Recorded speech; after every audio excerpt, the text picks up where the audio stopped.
Welcome to our guide on how to use a garden rake. A garden rake is an essential tool for any gardener, as it is used for a variety of tasks such as leveling soil, removing debris, and preparing seedbeds. First, let's talk about the different types of garden rakes available. There are several types of garden rakes, including leaf rakes, bough rakes, and level head rakes. Leaf rakes are great for removing leaves and other debris from your lawn and gardens. Bough rakes are perfect for breaking up soil and leveling it out. And level head rakes are great for preparing seedbeds and smoothing out soil. Before using your garden rake, make sure that it is in good condition.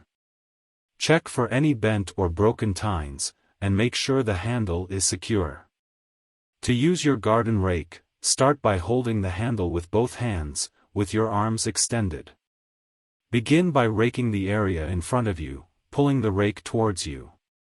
Make sure to keep the rake at a slight angle so that the tines can easily move through the soil or debris. When using a leaf rake, be sure to work in a back and forth motion, using the tines to gather the leaves and debris into a pile. Once you have a pile, you can use the rake to move it to a compost pile or a bag for disposal. When using a bough rake, use a back and forth motion, pulling the rake towards you. This will help to break up the soil and level it out.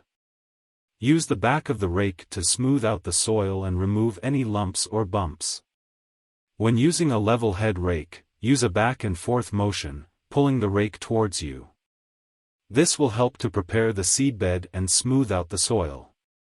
Once you have finished raking, you can then plant your seeds.